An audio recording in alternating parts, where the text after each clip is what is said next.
NEWS.MC on Monaco Info is brought to you by Monaco Legend Properties.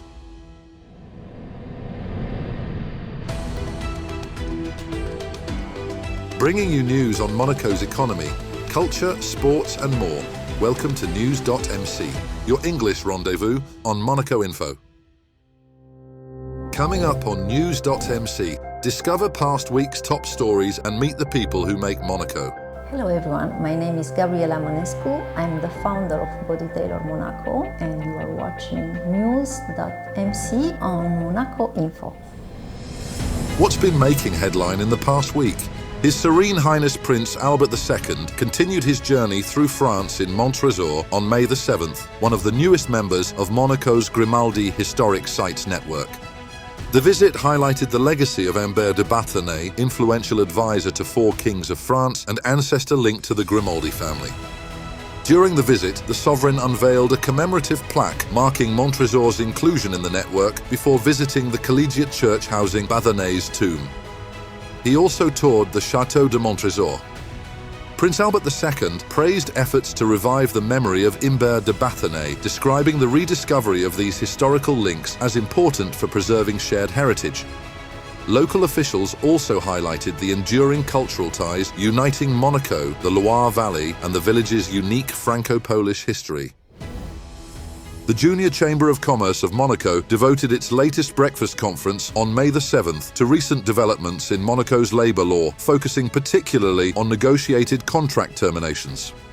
Held at the Méridien Beach Plaza, the event brought together business leaders and legal experts to explain the new framework, which allows employers and employees to mutually agree on ending a contract without resorting to resignation or dismissal. Speakers also addressed reforms concerning probation periods, notice requirements, and the regulation of short-term contracts. Monaco's Labour Inspectorate has already processed dozens of negotiated termination requests in the first 2 months.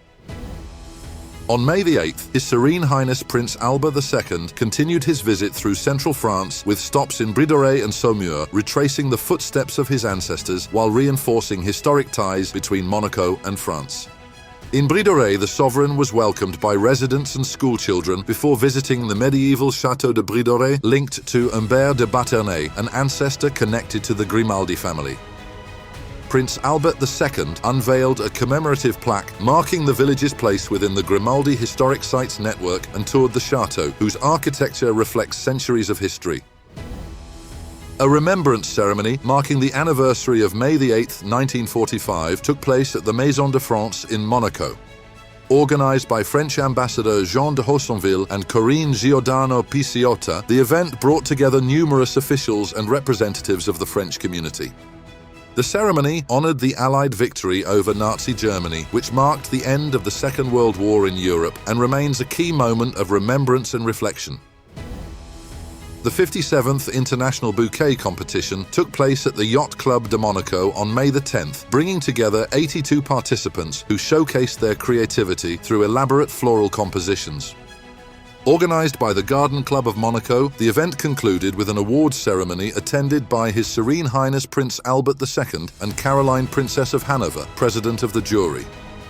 The prestigious Princess Grace Prize, named after the competition's founder, was awarded to floral artist from Bordeaux for her composition in the Lunar Luminescence category.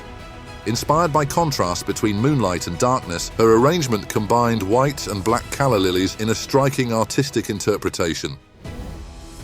The 2026 edition of Top Mark Monaco, which began on May the 6th and concluded on May the 10th, was the largest in the event's history, bringing together more than 235 vehicles across 11,500 square meters at the Grimaldi Forum. Now, in its 21st edition, the luxury automotive showcase features hypercars, classic models, electric performance vehicles, and customized creations, alongside major international and European premieres from brands including Bugatti, Pagani, Audi, and Maserati. His Serene Highness Prince Albert II visited the exhibition on Saturday, May the 9th, alongside Minister of State Christophe Meerman, touring the expanded showcase with organisers.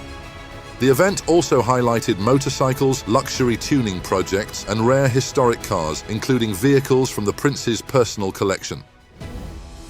Her Serene Highness Princess Charlene took part in an emotional wildlife release in the Alps Maritimes on May the 11th, where a young falcon regained its freedom after months of intensive care. The bird had been electrocuted near Nice Airport in October 2025, suffering severe burns and fractures that initially threatened its survival. Rescued by the Instinct Animal Association, the falcon underwent innovative treatment, including laser therapy and advanced biological dressings, before making a full recovery. In front of residents and supporters, Princess Charlene officially released the bird back into the wild, marking the culmination of 8 months of rehabilitation. Former NASA administrator and astronaut Bill Nelson visited Monaco this week on May the 12th and 13th, meeting nearly 230 students from College Charles III, Lycée Albert Premier and FANB during a 2-hour exchange focused on space exploration, science and the future of humanity. The visit formed part of Monaco's participation in celebrations marking the 250th anniversary of United States independence. Nelson, who flew aboard the Space Shuttle Columbia in 1986 before later leading NASA from 2021 to 2025, shared personal memories of seeing Earth from orbit for the first time. He described the planet as a fragile blue ball suspended in space and explained how the experience strengthened his commitment to environmental protection. Students were particularly struck by his reflections on unity, as he explained that from space there are no visible political, racial or religious divisions. Following the school visit, Nelson was also received by Isabelle Béraud-Amadei at the State Department for discussions linked to Monaco's international cooperation and growing interest in the space sector.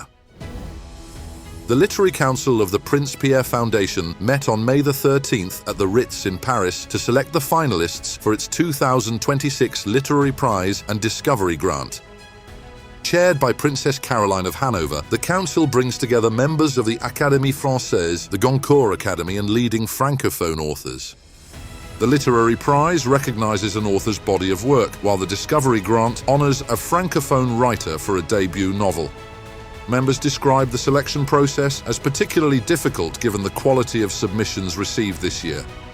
The winners will be announced in October during the 2026 Prince Pierre Foundation Awards ceremony at the Opera Garnier in Monaco. A charity golf tournament was held at the Monte Carlo Golf Club on May the 13th in support of the Princess Charlene of Monaco Foundation and its water safety initiatives.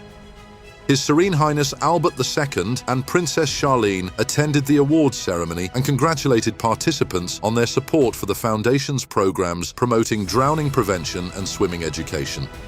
Among the winners of this year's edition were racing driver Maximilian Günther, golfer Matilda Ostrowski, and influencers Emma Hulmier and Seb Delaney.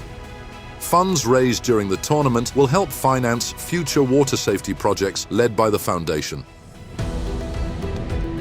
Next up, our exclusive interview with the personalities making the Principality. My name is Gabriella. I am born and raised in Romania. I was studying juridical science, but in my first year of the university, I remember that I started already my first company. And I believe that my heart was always like super creative, so I chose this part of being creative around. I knew it that one day I will arrive here. I think Monaco, it was for many years my second home. When I landed first time in Nice and I came in Monaco, I didn't know that there is something like that on the earth. I think it was the most beautiful place that I saw. And I think that was the moment when I fell in love with everything around and everything that it's on the Côte d'Azur. I knew it that soon or later, I didn't want to rush up something, but I knew it that one day I will love to live here. Actually, I have two big passions in my life. It was the sport, always, and the love for beauty, if I can say like that. I think it's already like more than 3 years I started to work on a project. I'm the founder of Body Tailor Monaco. Body Tailor, it's a wellness studio, a super private wellness studio here in the heart of Monte Carlo, and I started to work on this project, and I think I put in this project like everything that I love, I wanted to have there. I was thinking that I would like to have this place to go there like just enjoying, never to feel that I'm working. And I think what makes us apart or special, it's exactly the hand touch, the human hand touch. Everything that we do in Body Tailor, it's with our hands. All the technique that we do, we don't use the machines, we use only our hands. The massage, the drainage lymphatic, the sculpting massage. We create a signature, Body Tailor signature, and everything it's about hands, human hands. And I think this is our power, let's say. Everything that I wanted to do or I planned to do, it was to bring something new, like a new touch, like a new direction. I was working all my life with the machine, with the new technology and everything, but I believe that your skincare, it's your hero. Start with that, take care about your skin, and then of course everything else, it's complementary to that. You can do whatever, the machines, the injection, everything, and skincare, it's always now and forever. Everything starts with a skin analyzer. We are not there just to sell the products. We are there to give you the best solution for your skin, for your body. So everything starts with the skin analyzer. You discuss with your esthetician, and everything starts from there. We just check where is the problem, and of course it's important to know your expectation, what do you need, and everything starts with a good skin analyzer. We do our best and we do exactly what we need to do in our center. But it's really important what do you do home too, because the routine from home can change everything. We cannot do something like a miracle in the session. If you don't do home what you have to do, you will not see the right results.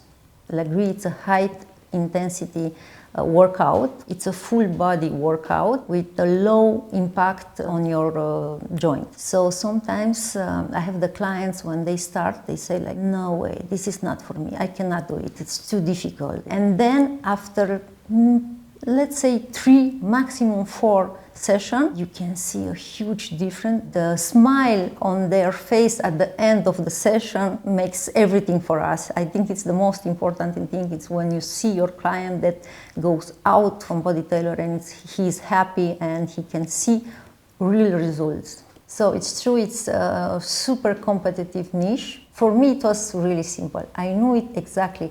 I saw, before I finished this project, I knew it exactly the way that it will be, because it's my passion there. It was everything that I was always in love with. It was the sport and the love for beauty. So it was really simple. I knew that I need to have a method. I need to bring something new to Monaco, because yeah, it's true that they expect always like something new around. It was already craziness with L'Agri around. Everywhere around it was crazy. Everyone knew it already, like L'Agri, that it's an amazing method, that L'Agri sculpt your body in the way that nothing else can do it. I said, and I knew it, I need to bring L'Agri to Monaco, and it was a huge success.